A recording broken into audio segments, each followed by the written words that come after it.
얘들아 응. 잘 저거 좀 굽고 보라. 아빠 푹신푹신해? 진짜 차이가 많이 나네. 내가 여기서 자게? 비타민 집중해. 내가 타요 비행기 우르릉 타타타 날쌘돌이 전투기와 폭격기.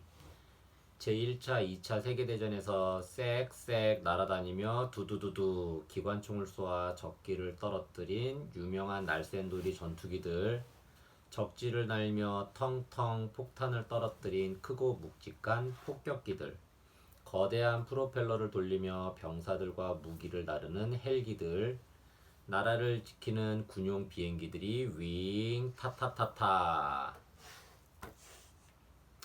쌕쌕 날아다니며 두두두두 기관총을 쏘아대는 전투기, 텅텅 폭탄을 떨어뜨리는 폭격기, 타타타타 거대한 프로펠러를 돌리며 병사들과 무기를 다루는 수송헬기, 위험을 무릅쓰고 나라를 지키는 군용 비행기들을 알아볼까?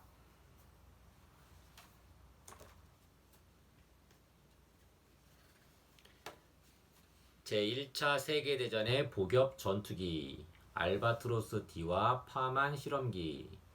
높은 하늘에 독일의 전투기 알바트로스 D가 나타났어. 영국의 파만 실험기가 바로 붕 날아올라 타타타타 기관총을 쏘아댔지. 알바트로스 D도 맞서서 타타타타. 총에 맞은 비행기는 땅으로 곤두박질 쳤어. 알바트로스 D는 제1차 세계대전 때 활약한 독일 전투기야. 적군을 정찰하거나 사진 찍는 게 고작이었던 당시에 오로지 전투를 위해 만들어진 최초의 전투기였지. 파만 실험기는 영국의 주력 전투기였지만 알바트로스 D에는 꼼짝 못했어. 날개가 두 개인 복엽기. 처음 비행기가 만들어졌을 때는 기술이 발달하지 못해 높이 날아오르는 것이 쉽지 않았어요. 그래서 떠오르는 힘을 더 높이기 위해 날개를 두 겹으로 만들었어요. 그것이 복엽기예요. 나중에는 날개가 세 겹인 삼엽기도 만들어졌어요. 알바트로스 D. 독일에서 만든 전투기 전투 정찰기예요. 두 대의 기관총이 설치되어 있어요. 파만 실험기. 영국에서 개발한 전투기예요. 제2차 세계대전의 전투기들 BF-109와 허리케인. BF-109는 제2차 세계대전에서 이름을 떨친 독일 공군의 전투기야.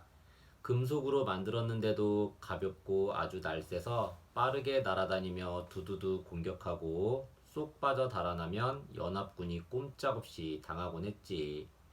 하지만 허리케인도 만만히 당하진 않았어. 나무 몸체에 천을 씌워 만든 전투기였지만 조종하기도 쉽고 빠르게 날아오를 수 있었어. BF-109보다는 약했지만 독일 전투기들을 수없이 쏘아 떨어뜨렸지. 전쟁이 발전시킨 비행기. 제1차 세계대전이 일어났을 때 비행기는 그리 발달하지 못한 상태였어요. 그런데 전투에 이용되기 시작하면서 여러 나라에서 다투어 전투기를 개발했어요. 그러면서 엄청난 발전이 이루어졌지요. 제2차 세계대전 때는 과거에 나무와 천으로 만들었던 비행기 몸체를 금속으로 만들게 되었고, 복엽기에서 날개가 한 겹인 단엽기로 바뀌었고, 속도 또한 빨라졌어요. BF-109. 제2차 세계대전 때 독일의 전투기로 나치가 패망한 뒤 독일에서 사라졌지만 다른 나라에서 계속 만들어져 세계에서 가장 많이 만들어졌어요. 허리케인, 불난 거 아니고 기관총. 기관총에서 총 쏠 때요. 총 쏠 때 불꽃 나는 거지. 그 화약이 터지면서. 허리케인. 제2차 세계대전 때 영국의 전투기예요. 한 사람이 타고 싸우는 프로펠러기예요.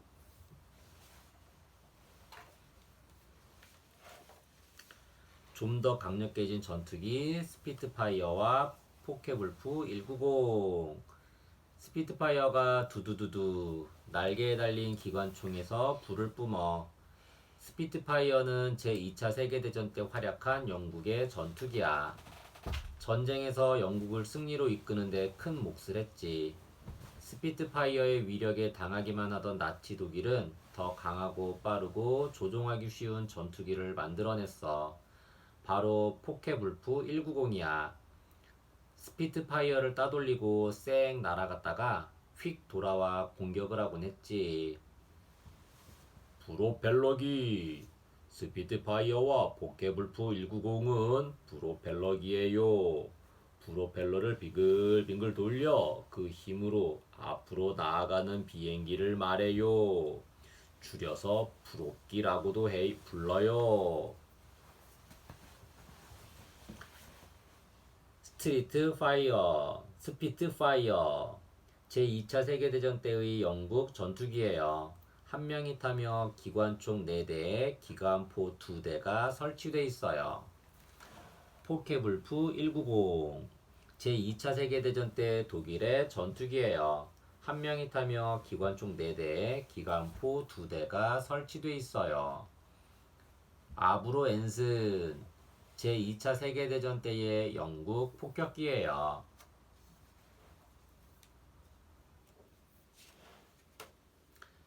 폭탄 떨어뜨리는 폭격기. 랭커스터와 하인켈 177. 웅.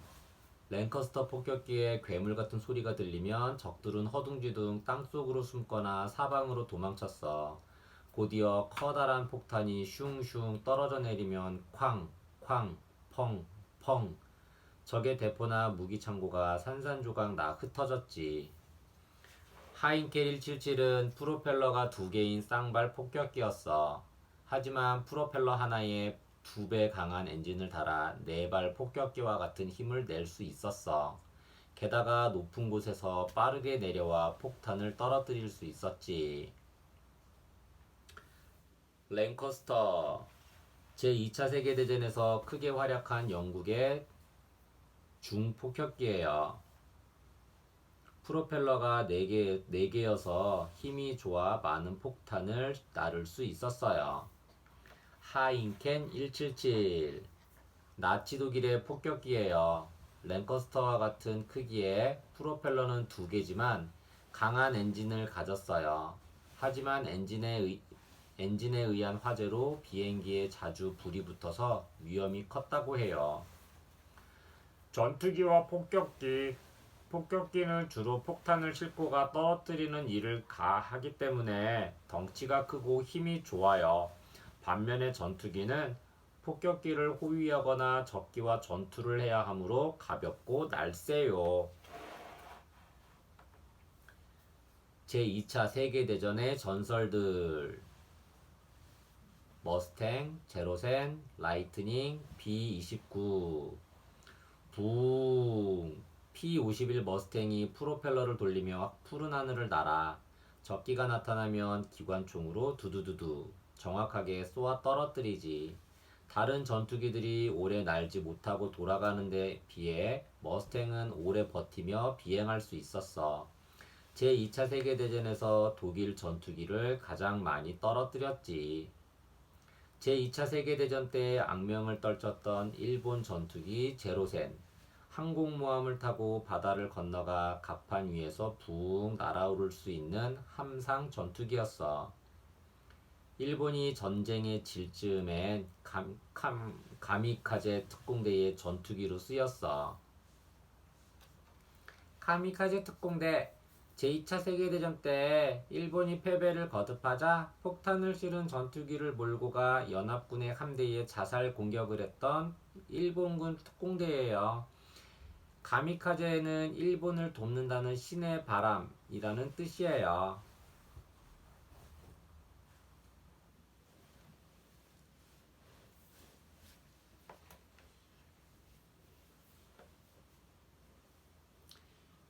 P-51 머스탱. 제2차 세계대전 때 영국의 주문으로 미국에서 만든 전투기예요. 우리나라 공군이 최초로 도입한 전투기이기도 해요. 제로센 제2차 세계대전 때 일본의 함상 전투기예요. 항공모함에서 뜨고 내릴 수 있지요. 정식 이름은 영식 함상 전투기로 제로기라고도 해요.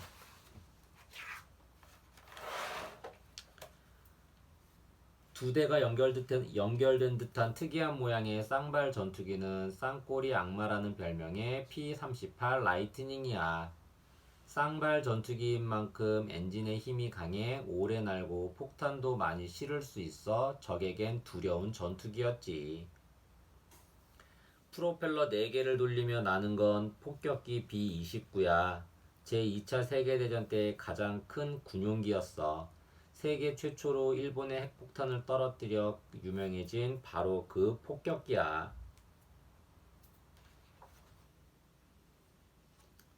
P-38 라이트닝, 미국의 대형 쌍발 전투기예요. 태평양 전쟁에서 큰 활약을 벌였어요. B-29, 미국에서 만든 4발 전략 폭격기예요. 길이 30m가 넘고 9톤이 넘는 폭탄을 실을 수 있어요. 거대한 요새라는 뜻의 슈퍼 포트리스라고도 불렸어요.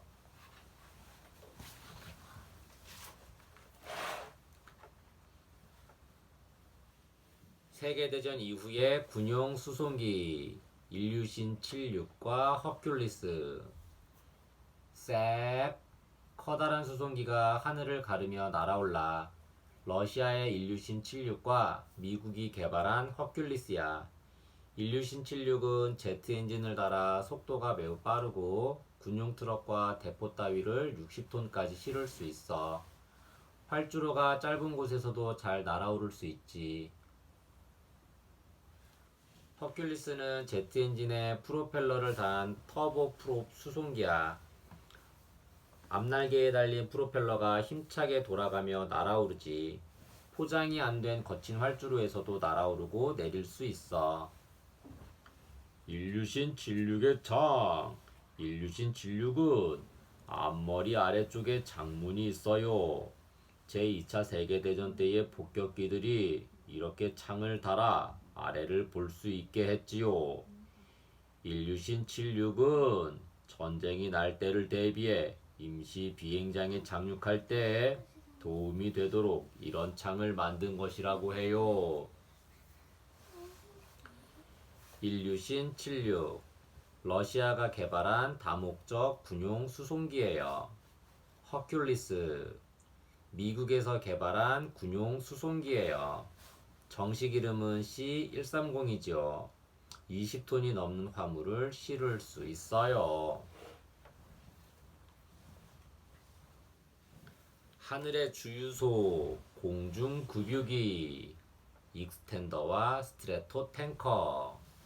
잘 날아가던 비행기가 갑자기 덜덜덜.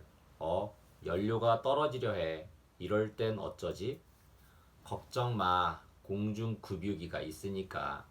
연락만 하면 연료를 가득 싣고 날아와 파이프나 호스로 연료를 쭉쭉 넣어주거든. 이때 두 비행기는 속도를 잘 맞추어야 해. 익스텐더와 스트레토 탱커는 미국의 공중급유기야. 연료가 부족한 비행기에 다가가 연료를 넣어주지.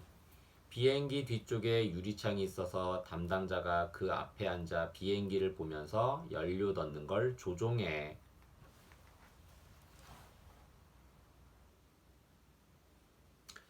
품이라는 공중급유 파이프를 비행기에 연결하려는 모습이에요. 끝에 조그만 우산처럼 생긴 연료 투입구가 있는 호스를 비행기에 연결하려는 모습이에요. 익스텐더, 미국 공군의 공중급유기예요. 정식 이름은 KC-10이지요. 먼 거리까지 날아가 연료를 넣어주어요. 스트레토 탱커, 미국 공군의 공중급유기예요. 정식 이름은 KC-135이죠. 전쟁터 가까이 대기하고 있다가 바로 날아가 연료를 넣어주어요. 힘센 수송 헬기 슈퍼 스텔리온과 치누크 타타타타 프로펠러가 돌아가는 엄청난 소리와 함께 수송 헬기 슈퍼 스텔리온과 치누크가 내려앉고 있어. 슈퍼 스텔리온은 엔진의 힘이 어마어마하게 세서 군용 트럭과 대포는 물론 전투기도 매달아 옮길 수 있어. 프로펠러가 일으키는 바람은 마치 태풍이 부는 것 같지. 치누크는 앞뒤에 커다란 프로펠러 두 개를 달아 다른 헬기에 비해 힘이 아주 세. 큰 상자 모양의 몸체엔 병사들을 33명이나 태울 수 있고 커다란 무기도 고리에 매달아 옮길 수 있어. 치누크의 텐덤 로터. 로터는 프로펠러의 다른 말이에요. 로터가 돌아가면 헬리콥터의 몸체가 자꾸 반대 방향으로 돌아가려고 해요. 그래서 보통 꼬리에 프로펠러를 달아서 몸체가 돌아가는 것을 막아요. 그런데 지누크는 커다란 로터를 앞 뒤에 달고 서로 반대 방향으로 돌려서 몸체가 돌아가는 것을 막아요. 이런 방식의 프로펠러를 텐덤 로터라고 해요. 슈퍼 스텔리온. 미국의 수송 헬기로 병사와 무기, 필요한 물건들을 옮겨요. 정식 이름은 CH-532이지요. 슈퍼 스텔리온은 튼튼한 말이라는 뜻의 이름이에요. 치누크. 미국의 수송 헬기예요. 병사들, 무기, 필요한 물건들을 옮겨요. 정식 이름은 CH-47이죠. 치누크는 인디언 부족 이름을 딴 별명이에요. 몰래 적을 살피는 정찰기 블랙버드와 글로벌 호크. 까마득이 높아서 잘 보이지 않는 하늘 위를 전략 정찰기 블랙버드가 총알처럼 날아가며 사진을 찍어 적의 부대와 함대가 어디에 얼마나 있는지 고스란히 찍어서 바로 인공위성을 통해 지휘 본부로 보내지. 블랙버드는 레이더에도 잘 안 잡히고 미사일보다도 빨라서 적이 알아차리고 공격을 할 때면 이미 사라지고 없어. 글로벌 호크는 사람이 타지 않은 채 스스로 날며 적지를 정찰해 사진을 찍어 보내는 무인 정찰기야. 소리보다 빠르게 나는 블랙버드. 블랙버드는 공기가 거의 없을 정도로 높은 곳인 하늘 위 24,000m 되는 곳을 소리의 속도보다 3배 이상 빠른 속도로 날아요. 너무 빨라서 비행기와 공기가 부딪혀 300도가 넘는 열이 나기 때문에 비행기가 녹지 않게 타이타늄 합금이라는 특수한 금속으로 만들어요. 블랙버드. 미국의 전략 정찰기예요. 정식 이름은 SR-71이지요. 블랙버드는 검은색의 겉모습 때문에 붙여진 별명이에요. 사람이 타는 비행기 중 가장 빠르고 높이 나는 비행기예요. 글로벌 호크. 미국의 무인 정찰기예요. 호크는 매라는 뜻이에요. 눈치 빠른 조기 경보기 센트리와 메인스테이. 등 위에 접시처럼 동그란 것이 달려있는 조기 경보기가 쌩. 접시처럼 생긴 것은 레이돔이라고 하는데 그 안에 레이더가 들어서 빙글빙글 돌아가며 하늘과 땅, 물에서 적이 다가오는지 알아내. 조기 경보기 센트리는 한 번에 8시간 동안 날면서 지름 800km 안에 있는 것들을 알아낼 수 있어. 메인스테이는 러시아에서 만든 조기 경보기야. 지름 800km 안의 목표물들을 알아낼 수 있지만 센트리에 비해서는 레이더의 기능이 떨어진다고 해. 정찰기와 조기 경보기. 정찰기는 적지로 날아가 낱낱이 사진을 찍어 옴으로써 적의 사정을 알아오는 비행기라면 조기 경보기는 자기 나라의 하늘을 날며 적이 공격해 오는지를 미리 알아내어 방어하거나 공격할 수 있게 알려주는 비행기예요.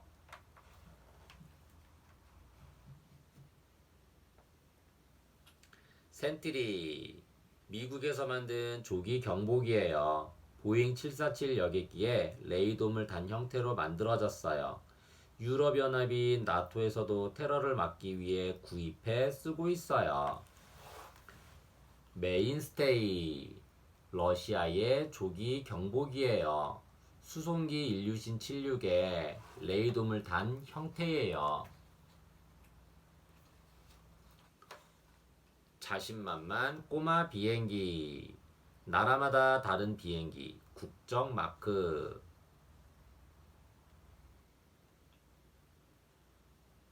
하늘에서 전투기들이 날아다니며 싸울 때 어느 것이 우리 편인지 알 수 없다면 어떨까요? 같은 편끼리 공격할 수도 있겠지요. 그래서 어느 나라 비행기인지 알 수 있게 표시를 하게 되었는데 그것을 국적 마크라고 해요. 어떻게 생겼는지 살펴볼까요? 영국.